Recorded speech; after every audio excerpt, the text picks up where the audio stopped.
নমস্কার বন্ধুরা, আজকে এলাম আর একটা ব্লগ নিয়ে। হয়তো অনেক বড় হবে না, কিন্তু ছোট্ট একটা ব্লগ। আজকে হাঙ্গেরির ন্যাশনাল রেভলিউশন ডে। তো যদিও বা ছুটিটা মার গেল, উইকডেজে হলে একটা ছুটি পাওয়া যেত, কিন্তু আজকে সানডে, তাই রেভলিউশন ডে। এখানে নতুন আমরা ক্রোশেটের ফ্ল্যাগ বানানো হয়েছে।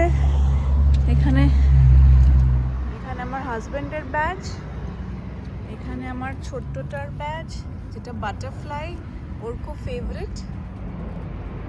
তো সেই নিয়ে আজকে একটা ইভিনিং আমরা স্পেন্ড করব বন্ধুদের সাথে। কিছু হাঙ্গেরিয়ান ফুড আছে, সেটা টেস্ট করব। তো আপনাদেরকেও নিয়ে চলছি, চলুন আমার সাথে। এই হাঁটতে হাঁটতে দেখুন ডান দিকে পড়ছে জু, আর তার পাশে হচ্ছে সার্কাস, আর তার উল্টো দিকে আছে বাথ। এখানে সেচিনি বাথ, যেটা ট্যুরিস্ট অ্যাট্রাকশন, খুব পপুলার ট্যুরিস্ট অ্যাট্রাকশন।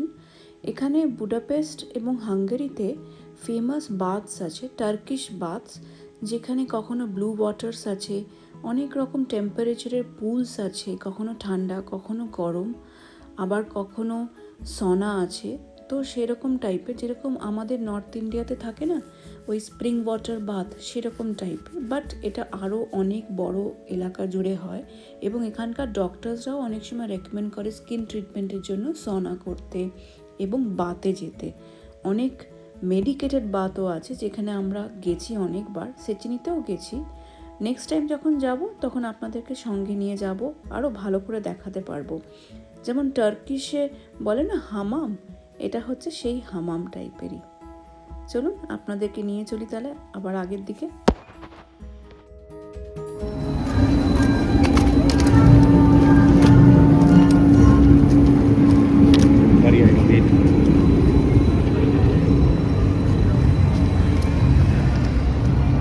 এখানে খুব ভালো নিয়ম হচ্ছে, যদি আপনি জিব্রা ক্রসিংয়ে আছেন, পেডেস্ট্রিয়াল ক্রসিংয়ে, তাহলে গাড়িকে দাঁড়াতেই হবে, else they will be find.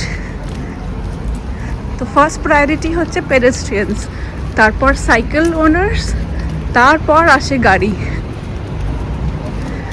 যারা হাঙ্গেরিতে থাকো তারা তো জানোই যে 15 মার্চ হলো 1848-এর হাঙ্গেরিয়ান রেভলিউশনের রিমেম্বারেন্স ডে।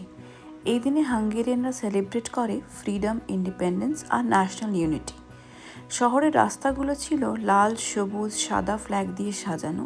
লোকজন ট্রেডিশনাল, কেউ বা সামার ড্রেস পরে বেরিয়ে গিয়েছিল।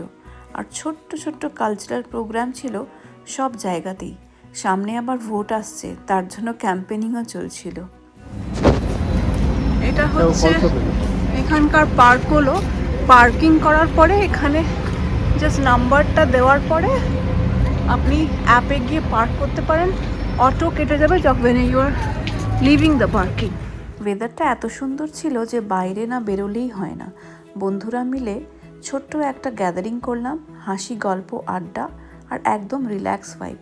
ওই যে দূরে দেখতে পাচ্ছেন না হাঙ্গেরিয়ান এমব্লেম, ওটা actually Hungarian colours, red, green আর হোয়াইট দিয়ে সাজানো, ওটাকে বলে কোকার্দা। এই জায়গাটা হচ্ছে হিরো স্কোয়ার, মানে হোশোকতেরের পেছন দিকটা। এখানে এই লেকটা এত সুন্দর দেখাচ্ছে, সামারে এত সুন্দর, আর উইন্টারে এটা হয়ে যায় আইস স্কেটিং রিং। দুটো সিজনেই এই জায়গাটা একটা আলাদা চার্ম আছে।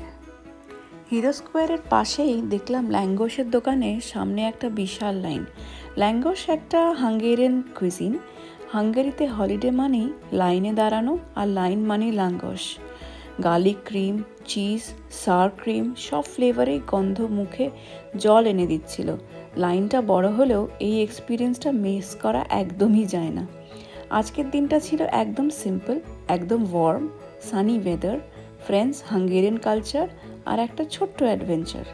এই রকম দিনগুলো আমাদের রিমাইন্ড করে যে লাইফের বিউটি অলওয়েজ ছোট্ট ছোট্ট মোমেন্টসে লুকিয়ে থাকে।